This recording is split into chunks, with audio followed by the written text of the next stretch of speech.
Hi everybody, thanks for attending. My name is Fintan and I work with Diona doing project implementation.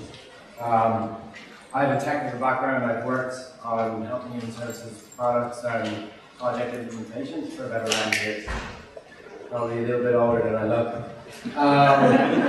These days I support our Diona implementations across the US and principally work in New York City with Lauren, delivering Lauren's mobility implementations and various other projects for the Department of Social Services there. Diona have been working with some really incredible people across the US in the last couple of years to deliver mobile solutions for workers and clients. We're really excited to have some of them here today to basically share their experiences and what they've learned by putting real software into production and having to use for workers and clients. The way the session is going to work is I'll introduce our panel.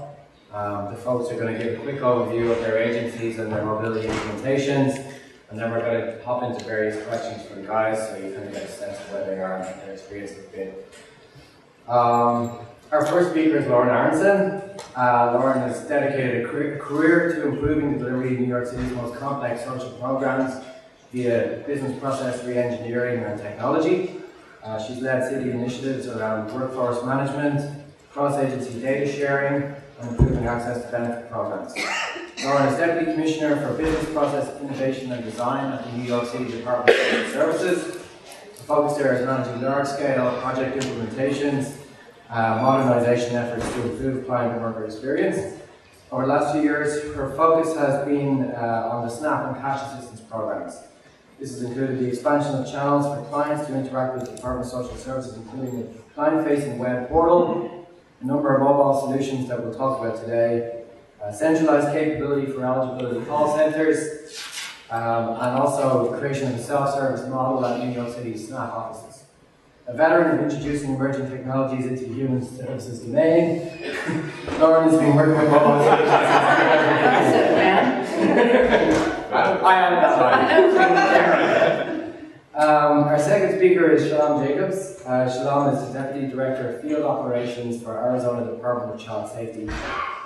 Shalom has a career of experience in child protection from working as a caseworker to a current executive position at DCS. Shalom has led initiatives including the introduction of an agency-wide accountability system using safety science, allowing workers to feel safe to collaborate and improve. She has overseen the safe reduction of children in out-of-home care by 10%, while the national average is only 4%, posting Arizona as #1 in the nation relative to that metric in 2017.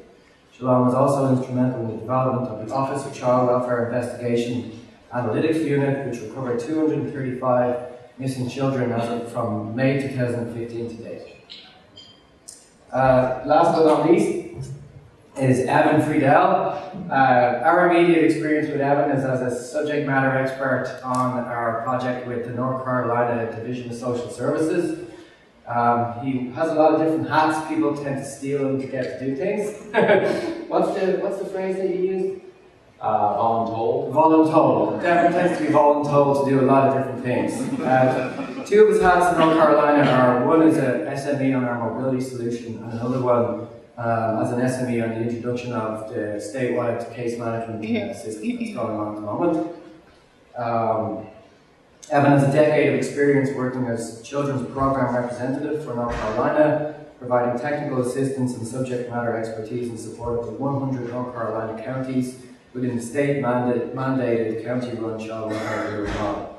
Prior to working with the Division of Social Services, Evan worked as a child welfare program manager in Forsyth County, North Carolina, and has worked as a social worker in a number of fields, including health and community relations.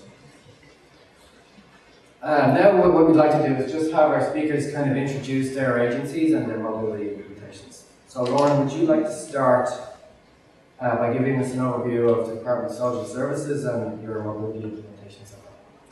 Absolutely, thanks Fintan.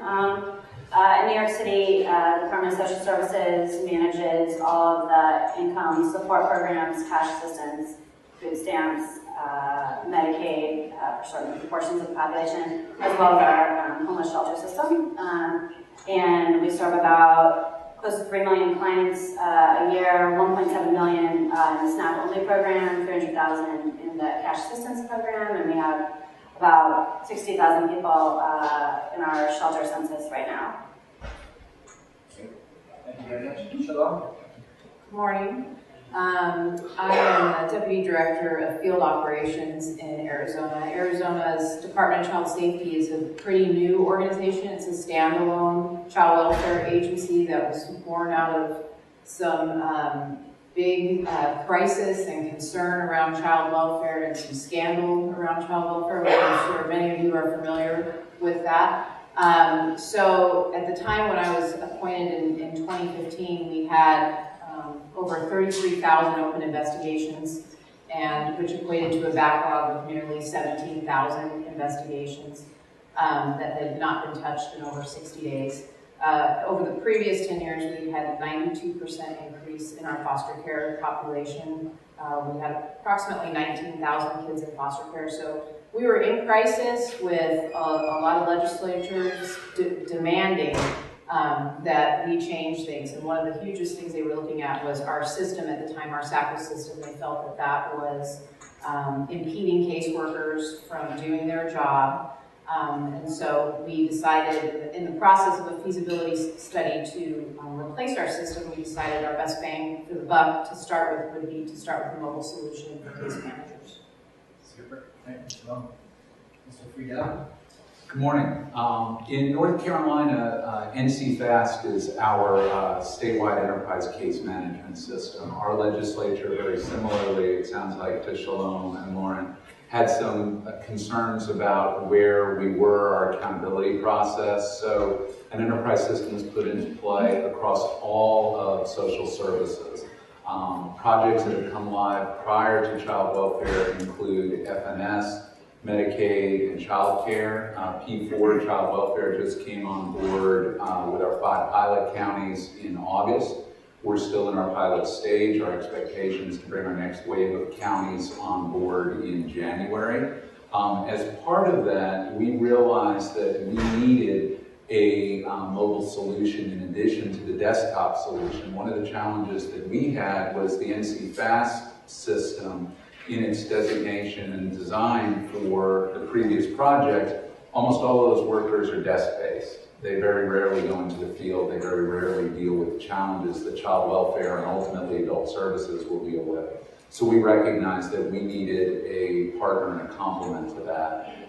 So that's where we looked at a mobile solution to work with the system and be a partner to it. So that's what brought us to where we are today. Super. Thanks, Evan. So, I mean, obviously mobile solutions offer a lot of different capabilities, but capturing case notes electronically for your workers is not new.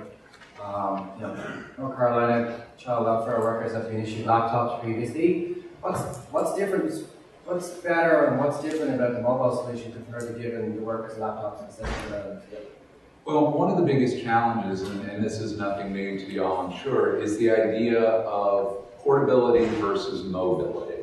I mean, we've been portable for 20 years. I mean, laptops have been around longer than that. And we've had the ability to go out and give our workers laptops and say, go make good. And even with Wi-Fi, the idea being, all right, now you can connect back to the house if you need to, into the system, wherever we are. The challenge has been, at a bare minimum, rapport. How easy is it to go ahead and sit there and engage with a family while you're trying to type in front of them? That's even assuming with some of the technological issues that we have with social workers at times, that they can do both. I mean, and we want them to be able to engage with the family. We want that rapport, we want that connection.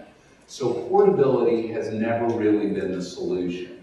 What we have looked at and what we've done here with the mobile app is given us that true ability to be mobile with our workers, where they can take the application and take it on an iPad and get out there and not have to have that in front of you. Some of the major functionality that we're able to use involves recording interviews with our families in such a way that we can flag certain things, and this is one of my favorite features of the process, where I can have an iPad in front of me as I'm interviewing, and if something comes up, instead of me having to scribble that down for case notes later, if I'm doing pad and pencil to type it up if I had a laptop, I just go ahead and tap my laptop. It puts a flag right there at that point in the conversation. And then when I go back to the office to type up my notes or transcribe my notes, I can go right to those points that were salient at the moment and be able to have that right in front of me. And that is something for our workers that's critical. It gets us to that stage where we've always envisioned with some of the portable functionality of being able to make these interviews easier for workers and for our families. Now we're able to actually deliver on some of that. Equally, we're also able to do more with the forms. We're able to get clients to sign, we're able to deliver them right to them via email. It allows us to be much more functional and make a much better use of our client and workers' time. Fantastic, thank you. Shalom, you've worked to improve performance and outcomes across Arizona DCS, a lot of different contexts and areas of the spectrum, reducing investigation backlog, improving data quality, introducing analytics. When it comes to mobility, what do you expect to see the most benefit for your mobile solutions? Well, as you were saying, we previously deployed laptops and people, our staff complained that they had to activate the hotspot on their phone, get into the VPN, and do all this while they were sitting with a family. Then, log into our system, which is 20 years old. It lives on the actual laptop, so if that wasn't working or there were issues. So, I think that we just saw they weren't using them. So I think the biggest benefit is we're already seeing that they're using them. We deployed about 2 months ago, and already we're at about 43% usage of the application. Staff are using the case notes significantly, so ongoing staff are using it more than anyone else. So our staff frequently were sitting down at court for hours at a time because there was no truth in calendaring. We just sat and waited for a judge. So having the ability to enter case notes and do work at that point, or go directly to the closest house to do a home visit, and the application will arrange that for you. It was critical in getting that to the line staff.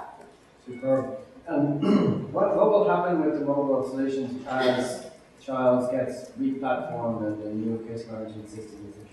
Well, as far as the workers are concerned, nothing. It'll still look exactly the same, and we'll just point the solution to the new platform. In fact, they're going to have more functionality because I've had Diona build in functionality in anticipation of the platform, knowing I don't have a place to store the data now, but that I will. And so we built additional applications. So if anything, they're going to have increased functionality. You and your hats. You've been working in tandem as an SME on both the mobility solution that the department are delivering, but also on their case management initiative to deliver the statewide case management solution for all workers in North Carolina. How did the two projects influence each other? In what ways was it important to have coherence between the two systems? It's a great question. And for us in North Carolina, we had a significant challenge because being state mandated, county run, each one of the 100 counties can and often do develop their own systems. We have some counties that are still running on paper and pencil. We have some counties that have developed their own case management systems. So when NC Fast came into being, we recognized that we were mandating these people to move into one system. They were all going to have to do that and give up, for the most part, their old systems. So one of the things that we wanted to do was make sure that we were developing a system that worked across all spectrums. And so for us, we needed to first develop a foundational case management system, sort of opposite what Shalom described, because we needed to know where everybody was and where everyone was going to be. Then, as we began to build that and recognize what that was going to look like for us, we looked at, like we were talking earlier, what does mobility bring to us? What do we want? What do we want to be different now? And for us, one of the big answers was we don't want a mini-me system. We don't want the ability to just have the desktop version on a laptop or on an iPad or any other sort of mobile device. The reality is the system can do that. It's web-based. Anything that has a browser could access NC Fast out in the field. But that's not helpful for workers and families when you have a specific targeted set of needs. So what we began to do as we looked at the mobile was saying, okay, what are the core functionalities that we need? Now, the app that we've worked with Diona, at this point on is an investigator app, very specifically targeting on the needs of the investigator in that stage of our cases, because that's been one of the areas we've seen some of the most significant challenges in North Carolina currently. Some of our crises have really focused there. Thankfully, some of our foster care crises have not been quite as significant. So we've had a different area of focus. And so we really looked at what were the core functions that workers needed there, and how do we, again, not have this mini-me system, but have a targeted tool that the worker is going to use, not just something bloated that sits in their toolbox that they're never going to bring out. What we're also doing is getting ready to look, based on where we've seen success in the planning and the development of this tool, is further app development for those specific areas. Our goal is to have a suite of apps across all of child welfare, including intake, ongoing services, including foster care, adoption, but that each will focus on the core needs and the development that way. Right, which is something that we focus very much on at Diona, is the idea of a mobile app delivering to a particular use case. Right, you know, you open up a big case management system, tends to have an awful lot of navigation, a lot of different functions in it, and that's all for good reason. But most of the best apps that you use every day on your phone, they do one thing and they do it very well. So what we try and do is we try and focus the context into one particular solution. I mean, Lauren, you also have a kind of equivalent paradigm in New York City, whereby you have a web-based application for SNAP and benefits, but also you have your mobile apps. How do you weigh up, what function can be best deployed on which platform? How do you manage keeping the two of them in sync in that kind of way? Well, I think that we want to take advantage of the powerful components of what a mobile phone can provide, and that's sort of the camera function, the calendaring, the integration with the map, as well as communication. So capitalizing on new ways of communicating with our clients, more effective ways like push notifications and text messages, we've found to be much more effective with our population than standard mail or robocalls, which we had used previously. But I think that we also went into this thinking that there were certain capabilities that were not appropriate for a native mobile app, such as the initial application for food stamps. I thought certainly that was an appropriate capability on an online portal, but not so appropriate on a phone because of the real estate and the amount of data entry that you would need, and the fact that I'm trying to encourage full and honest responses from clients when they're submitting these applications so that our on-demand interviews can go quickly.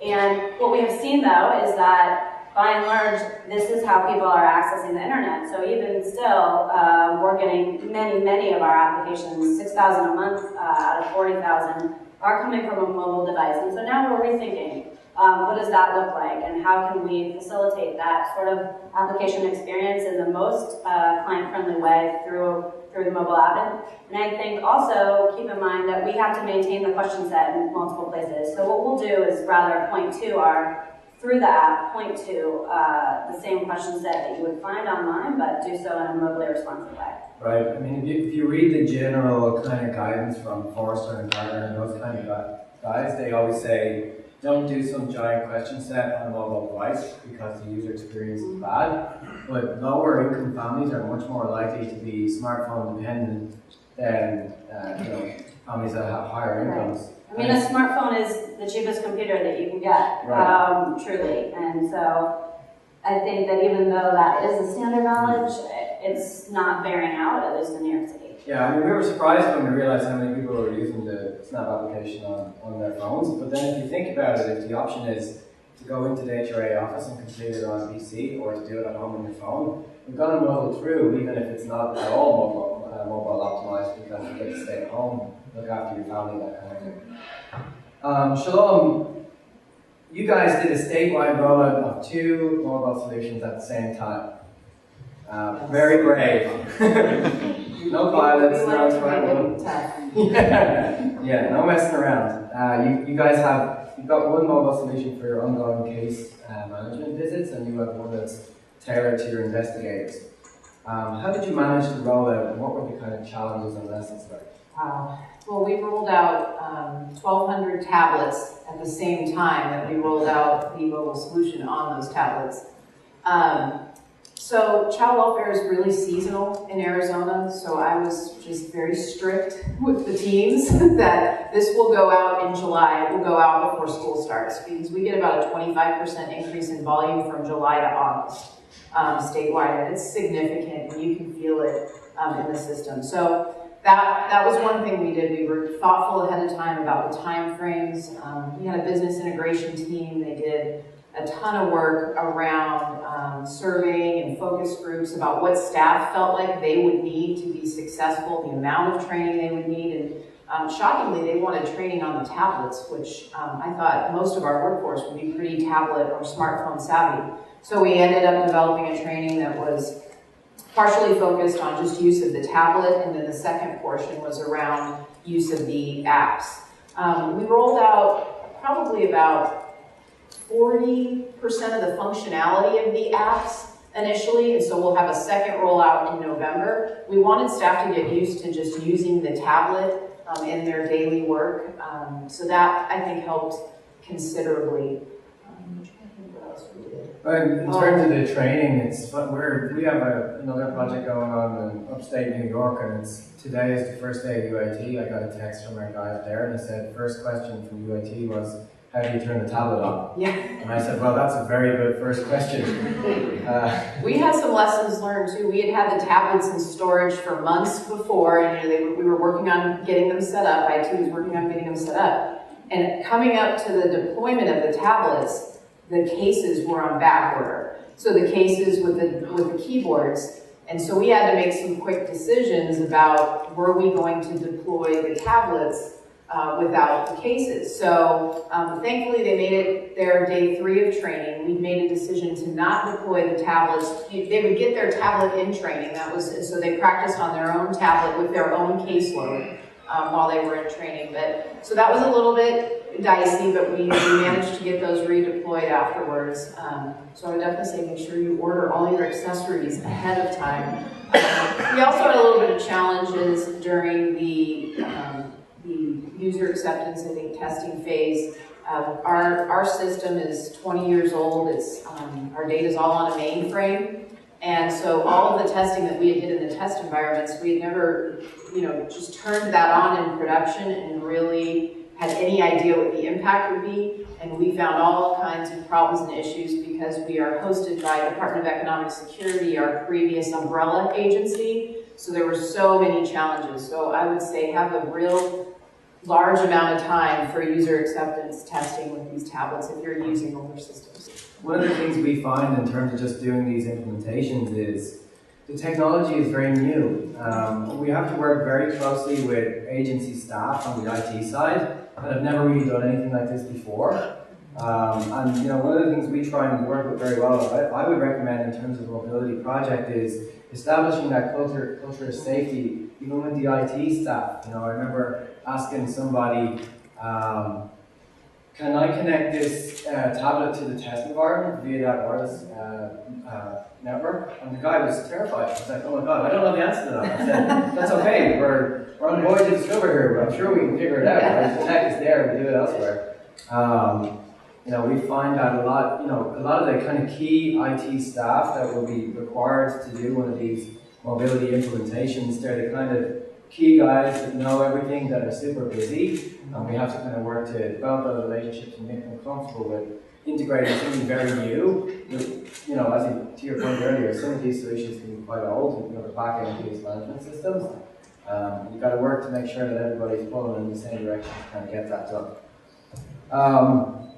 In terms of rollout, Evan, it's funny, I don't know, I'm still learning about child welfare. I'm coming at it from a technology and mobile solution perspective, but one of the things I've been learning about is the difference between state-administered and then state-managed, county-administered systems. So, you guys are a bit different from Arizona in terms of when you roll out, you're county-administered, so the counties are basically responsible for managing the mobile solution in terms of their own workers. Where do the responsibilities lie in terms of what the state versus the counties do, and how are you kind of supporting the counties in terms of the rollout? It's a great question, and it's a great challenge for us right now, in that each county has their own budget and their own area. We are not providing tablets to all 100 counties. What we are doing is during the pilot stage right now, we have an agreement with those 5 pilot counties that they will ensure that all of their workers have the tablet and are using the app. We are helping a few counties get some devices when necessary with that, but we're not able to make that commitment across the state at this point.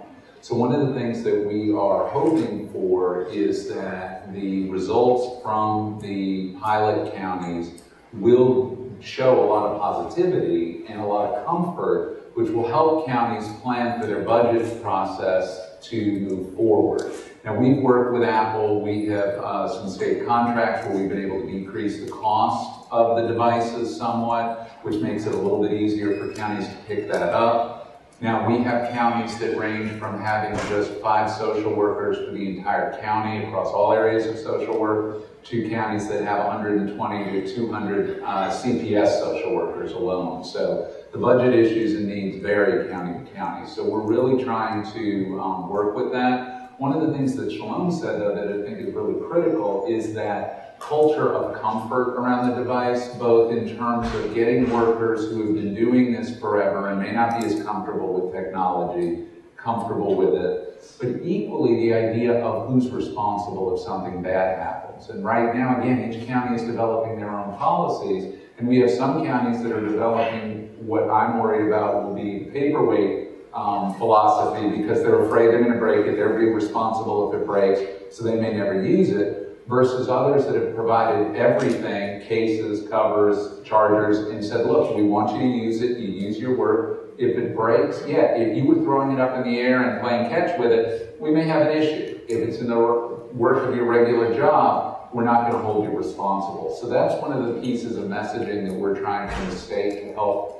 get people past and understand that these are not toys.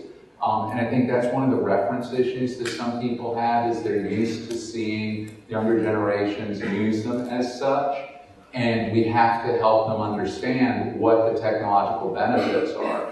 One of the huge benefits that we actually got from one of our early pilot counties actually is we had one county that found apparently a leprechaun in their top gold and bought iPad Pros for their entire agency, as well as the Apple Pencil. And if you're familiar with that, it's a pointer for $100 for just a little stylus. But it works phenomenally well with the iPad Pro. Well, they've outfitted their entire staff with it. And part of what we told them going in was they wouldn't necessarily need to use the iPad for the full functionality of NC Fast, just the app. And the app hadn't been deployed yet, so we weren't sure what the success level was going to be. Well, what they've seen in our pilot deployment so far is the iPad Pros with the stylus has actually allowed them to utilize some of the desktop functionality in the field more than we thought. In addition, they're already ready now with that comfort level for the app. So this, we think, is going to be a great model for us to put out there in front of a lot of our other counties and see how, again, this is a complementary system. They'll use the app for where they need it, but be able then to hand off to that next level. So we're really looking at that and hoping that the counties will be able to partner with us to move forward. Right. I mean, there's operational and aspects to this that do seem a little bit complicated to get out there. I mean, Shalom, you've been here now. Your system's been live for about 2 months. What's the uptake been with your users? It's actually been really good. We also had a communications plan around the deployment, so we got people really excited. I have a great communications team. They're so creative, and they created. We have a team of people that are like power users in the field with the tablets for our staff to go to, and we dressed them all up as superheroes and took pictures. And we just did a lot of work around getting people excited. And I would say they're very comfortable with it. They're starting to ask why they can't have it on their own Apple device, or why they have to use this. So what we're seeing anecdotally is that things are good. And as I said, we're already at about a 43% usage of the app, and we haven't even rolled out all of the functionality of the apps yet. One of the things that we try and do as a product company is to align with the design standards of the operating systems like Apple and Android. If you stick to the way that Google and Apple expect you to design the layouts and the navigation systems, we find they're very, very intuitive for people to use, and they can kind of get in there and get up and running, which is very, very important for the worker-facing solutions, but is even more important for Lauren and the other folks that are using the client-facing solutions, because you can't train 3 million New Yorkers how to use Mobile's app. Also, the way that the app is distributed is a bit different for you, Lauren. These guys use mobile device management systems to actually push the app out onto the tablets, which, if you've got 1,200 of them, is a great relief to us and you guys. Whereas, Lauren, I mean, you can't do that with your clients. You know, they need to find them and they need to download them. How does that work? Well, we try and make sure it's really clear to our clients where to find these apps. I mean, people are accustomed to, in most other domains, going to app stores, whether it's the Android store or the iTunes store, to buy apps, whether it's banking or shopping. Our clients are the same as everyone else. They have grown accustomed to transacting on their phones. So we offer the apps for free in both stores, and we communicate that as part of next steps when they apply for food stamps cash assistance. We tell them, please go to the App Store and download this mobile app so that you can keep in touch with us around your case status. We've since deployed for our programs after we found success with our mobile doc upload, and I will say we have received about 2 million pages of documentation through the app at this point. And it is in fact the leading channel across all the channels that we accept documents of document return for our clients. But we have expanded what is available in our mobile app and are now offering an entire self-service mobile app that can be downloaded from either store. And we hope that in doing that, we are providing clients with a really clear picture of their interaction with us so that they can be responsible for keeping up with the process steps and getting onto benefits and staying on them. And what we have found is that increased communication and increased insight through 100 different data elements that we provide to them and their e-notices is making a difference in the number of folks who are accepted onto benefits and who stay on benefits at the point of restart. But the app stores are very public, and one thing that we learned was that initially folks were using the sort of comment section of the app stores to tell us lots of things about ourselves that may or may not have anything to do with the mobile app. And so at first I was sort of horrified because we were getting many comments, and we're trying to respond to them, and I think it's important that anybody who puts out a publicly facing app like this has an approach to respond to comments. But our rating was not amazing. And what we did was work with Diona to, many of you, when you are using a mobile app, will get prompted to leave a review. And so what we did was add a prompt after documents had been successfully uploaded. At that point, when people feel like, oh my God, I can't believe the Department of Social Services just let me do this. And they feel very happy with us. We ask, would you like to leave a review? And so now we have a much higher rating, 4.6. It's sort of, heartening to read some of these reviews that people leave saying how much time something like this has saved them and how they feel like they're being treated like regular human beings instead of coming into a center and waiting for hours to return a piece of paper. Prompt people to leave messages when they feel happy. We're just trying to balance out the good feedback with the bad feedback. It's like anything else, right? The people that are most motivated to rate the app are the people that are angry about something. And I mean, as the solution architect, sometimes it kind of broke my heart early when you develop a thick skin after a while.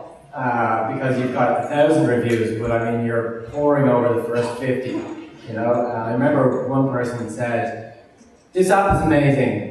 I didn't have to come to the office. I've got 2 kids, so it's really helpful. I uploaded all my documents. But I'm only giving you guys 4 stars because you never answer the phone. How about HRA's workers? I mean, there's people, within HRA that process all the documents, for example, that get submitted via fax, post, and via the Uploads app. We've done about 2 million pages of documentation now via the Uploads app. How do they find the experience? It's a much more efficient experience for our workers because the document is coming in electronically, A, so it doesn't need to be scanned, and B, the metadata attaches it to the pending case action so that the worker doesn't have to sort of open a document and find the case to attach it to. Additionally, the photo quality of these images is much better than what you'd see in a fax because the photos are clearer and easier we reject them a lot less than what we do with a fax.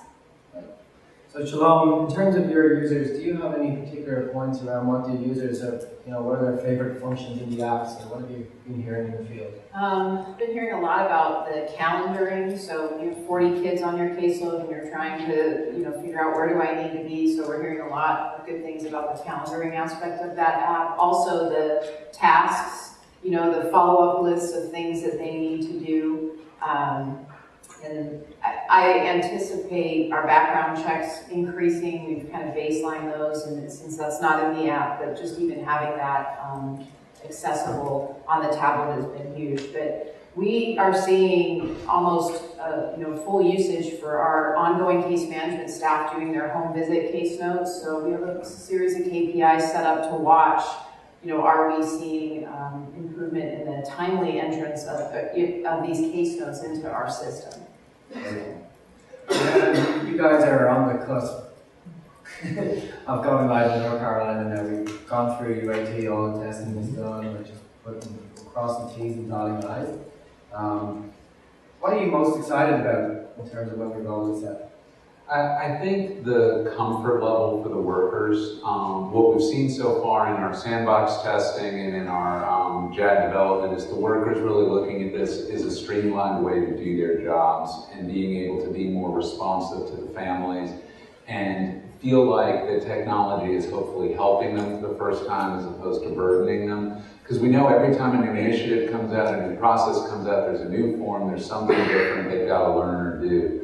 This is the first time that I've seen in a long time that we've been able to take some of those requirements and those necessities and create them in a way that really cuts to what their needs are. And what the app has been able to do with that is, like I said earlier, take the core functions. We've identified what does an investigator need to do out in the field, what are those critical functionalities, and give them the tools to be able to do that in an easy to use and easy to interact with interface that helps make this feel like a complement to their job, not another requirement or another weight around their neck. And so we're really excited to see that level of response. And like I said, we've already seen from the development stages the excitement and positivity about it to the point that we will have a new RFP coming out for further app development in early 2018. And we expect that adoption will go that much faster because of the success that we're anticipating. So. I'm a bit of a nerd, so one of my favorite things about these initiatives has been integrating all the systems with mobile solutions. Every one of our customers is a little bit different, so you've got to hook up the mobile solution to different data points, obviously.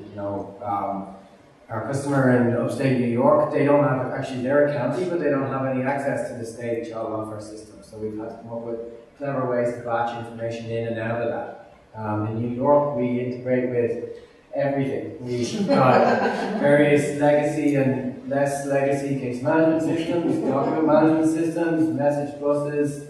It's great for me, I absolutely love it all. And then in Arizona, was probably the one if we were nervous about any of them, it might have been Child's. It is a mainframe system, it's old. I hear it was in the Guggenheim. I don't know. I think you can sell it to the Guggenheim in a few years. I'd like to. CIOs actually like to keep those mainframes in their offices, I've seen, once they've been retired, so you might want to hang on to it. You've been live for 2 months. Has there been anything that would make you afraid to hook up a mobile solution with the legacy system that you've experienced so far? Well, obviously we weren't afraid enough that we just went ahead and did it. But, I think that you just have to be willing to take risks And especially when you know that your system's capacities are really challenged, you have to find opportunities to create capacity for your workers. And this was one, and that's why we moved on that before we moved on anything else. And it's proving to be beneficial. I'm looking forward to the second release. That release will really be serving investigators a lot more. All the forms that they have parents sign, their client rights, those things will all be in the app, and they can get electronic signatures for that. You can get prints and paper. We still do a lot of paper processes. So. And those investigators, that information captured in the mobile solution, that will go into the new modern system, right, as opposed to Child's. Well, actually both. So both. We'll have a lot of the forms and things will go into Child's. We do have a place where we can keep that. Okay, great. One of the things that we work very hard to do in terms of the mobile solutions is to engineer them in such a way that you can plug them into multiple different things. I mean, in a human services ecosystem, there tends to be a lot of different systems, and some of them even they have the same information in both. So we do need to make sure that we can kind of integrate in such a way that clients can kind of modernize incrementally without having to do the big bang.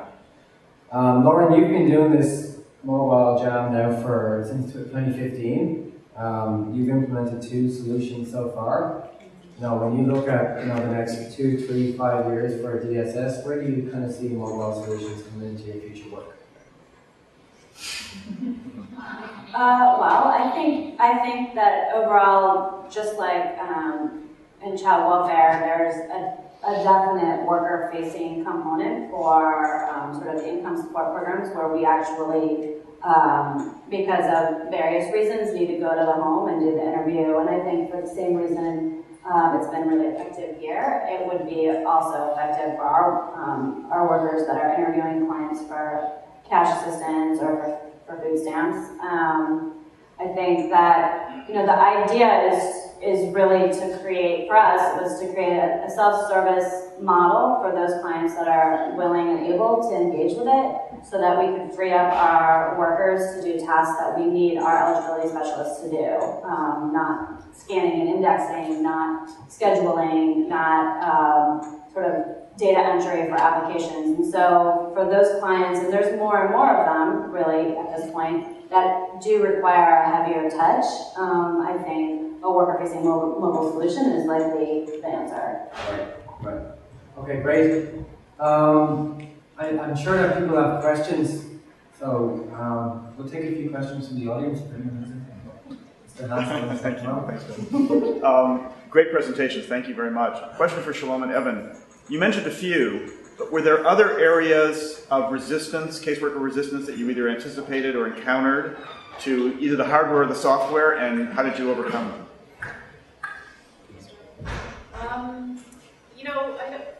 I don't think we had. I have the luxury in terms of this initiative of having a very young workforce. So that was pretty easy for them to become accustomed to using tablets. Most of them already had their own. I think what the toughest sell was, we have other staff who want to have access to the solution. And that's been what the challenge is. So we have case aides that assist and supervise home visits with parents and their children, and the supervisors were interested. But the way that the app is designed, it's your caseload that pops up the second you go in it. So it really wasn't designed for that. So that would be the only kind of resistance that I would say. We tried really hard to make people feel like this is going to make your job easier. And so really strong communication plans around that, and so we haven't had much difficulty. I travel around every quarter and see all of my supervisors. And so I have about 235 supervisors, and I hit their meetings, and I would bring a tablet out and let them all play with it and pass it around. So I tried to generate a lot of excitement around what was coming. So they would go back and tell their staff, and when I did site visits, same thing. I would bring out the tablet so all the line staff could see what they would be getting and demo the app. So that made a big difference. And we've seen that same level of success in our readiness workshops as we've been going around with getting the 100 counties ready for rollout. We brought the app, the iPads with them to show the workers and begin to get them excited, let them see it, begin to play with it, even if it wasn't a quite finished version, they get to see where we stood. The bigger resistance we were getting was not so much from the workers, but actually from the IT departments. Because again, with 100 different counties with different systems, they had different views of how they wanted to incorporate, if at all, Apple into their system.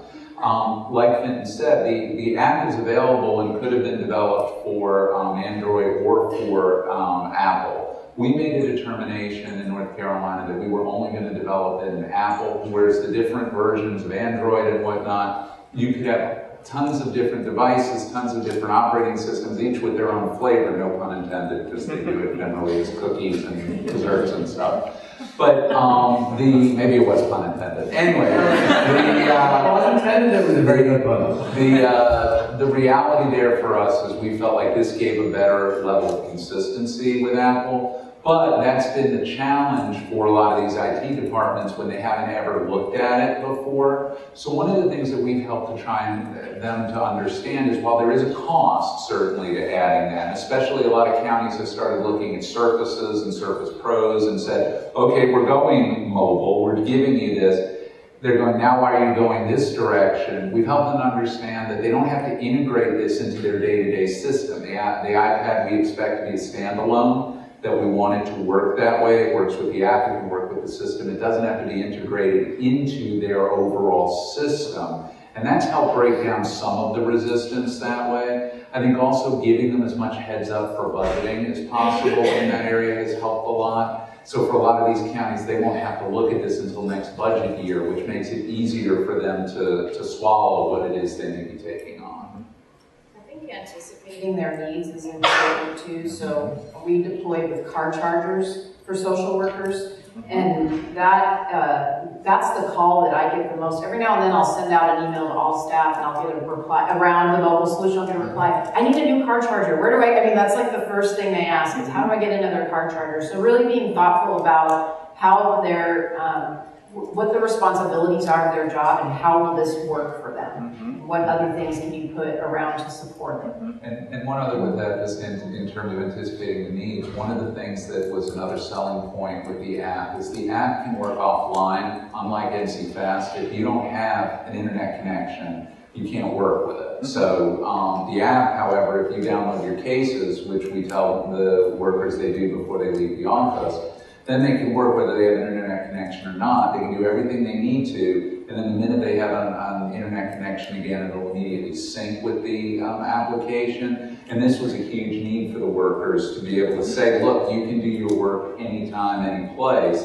And so that was something that we really liked. It's a functionality we don't have out of the full case management. That has been huge for us, being on a mainframe system. This mainframe goes down for like 8 hours once a month, and nobody can do what they need to do. They try to, make it not interrupt business, but let's be realistic. Child welfare is 24/7 business. We never, go home in that sense. So that was extremely helpful that they can continue to document in the app even when that mainframe goes down. One of the things that kind of surprised me when we started rolling out solutions, because I'm an engineer, so I've always been obsessed with clients being able to, or users being able to log in while offline, get their cases offline, sync up with the back-end system. And what never occurred to me that was a huge benefit when I spoke to people was, well, one of the best things is, I do this when I get up in the morning at my home, right? So I get up and I turn the tablet on and it syncs my cases. I don't have to go into the office and do it, right? Which was like, that was really obvious. But then once it didn't occur to me because it's like you build the functionality, it didn't make me realize, I didn't realize right away that it would mean that they didn't have to go into the office to actually do it, which is a big saving for people who need to commute. Absolutely. We'll take some more questions. I have a quick question for Lauren. In scanning of the documents as it spaces out for the customer's use, did you experience any challenges with the amount of documents being received all at one time? And when they weren't, you mentioned the trustworthiness, thank you. You mentioned the trustworthiness of the actual scan. if you were receiving duplicate types of documents, were there some of those challenges, and how did you overcome those?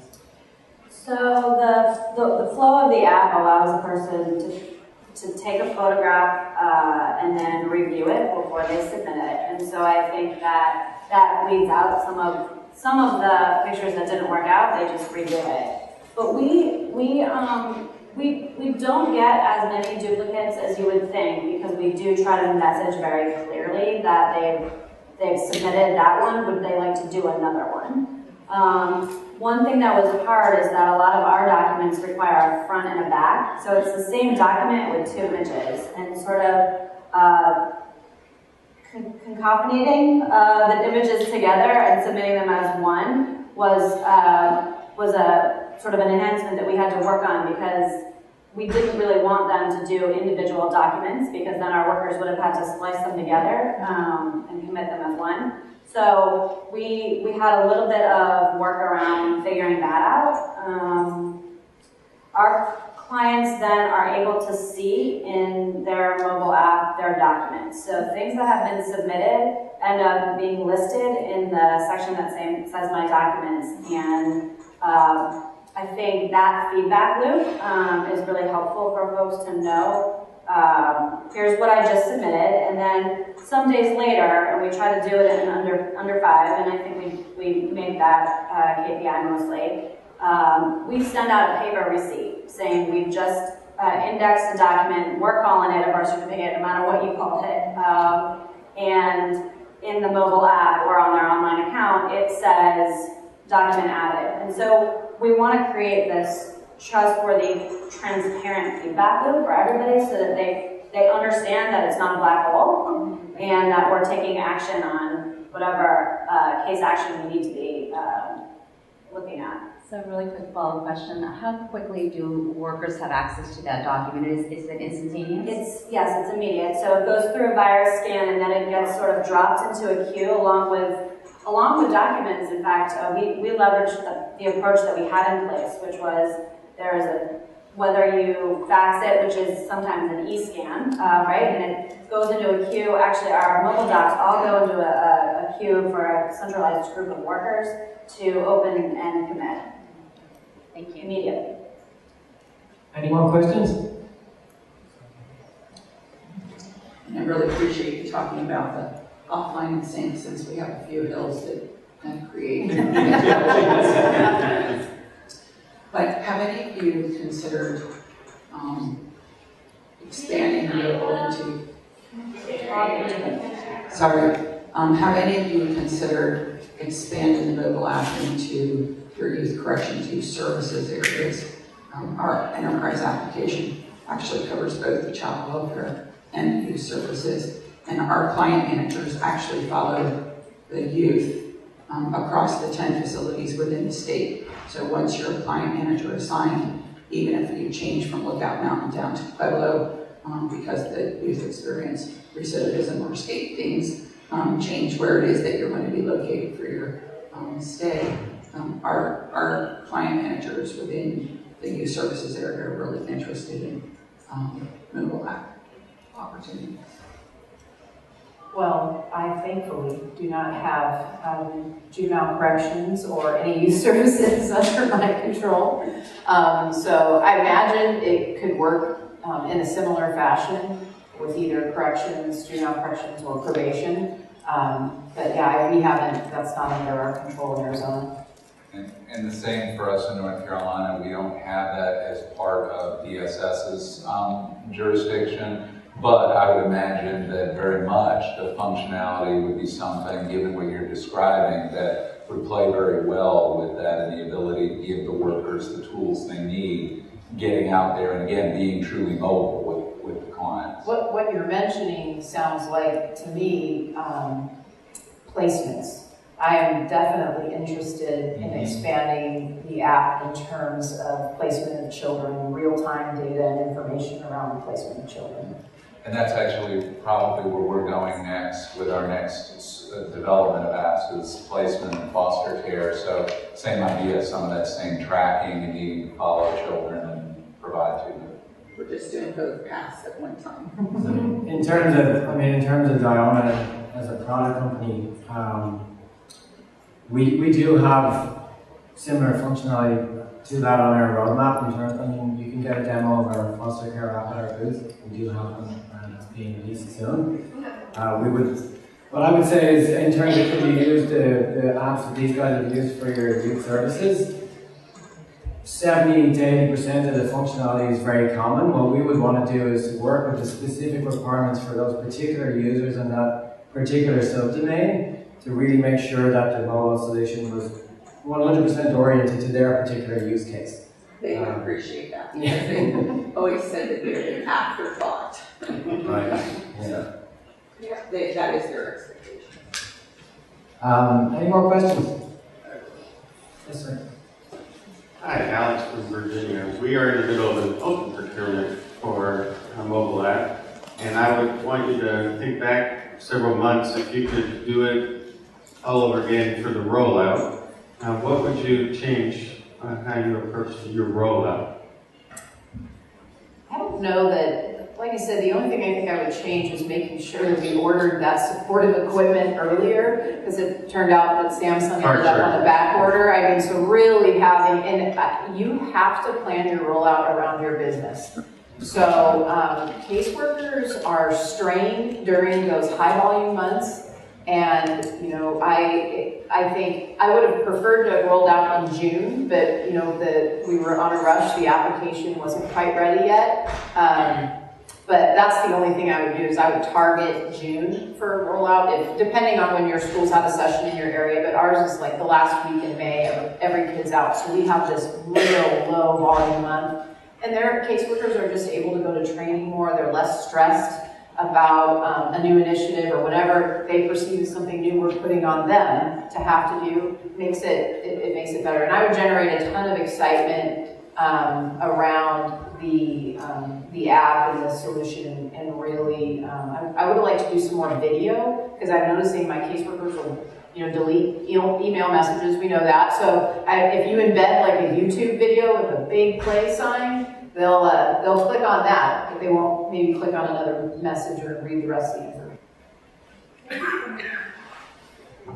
Any concern about personal identification information on the cell phone? PII, any concern about having PII on the cell phone?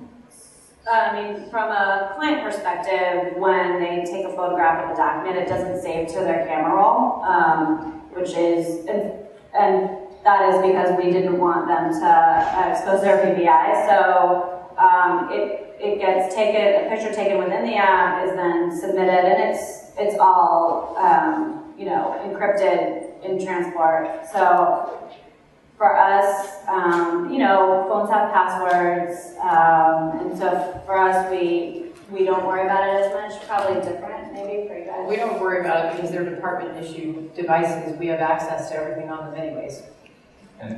And from that same end, we've done the same reason, like Shalom was saying, you can't just put the app from the App Store. It has to be pushed through a mobile device management process. So we control that, and the same idea, any photos, anything that's evidence that comes in goes through the app. It doesn't actually live on the iPad itself in terms of the camera roll or anywhere else.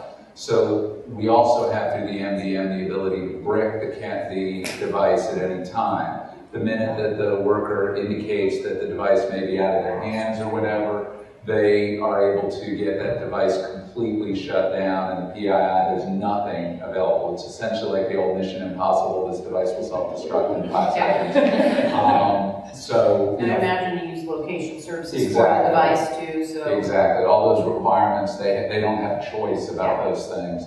So we have one of the more robust security officers I've ever run into at the state, and he's given his blessing to this, and so for that, we feel very, very comfortable with where we are.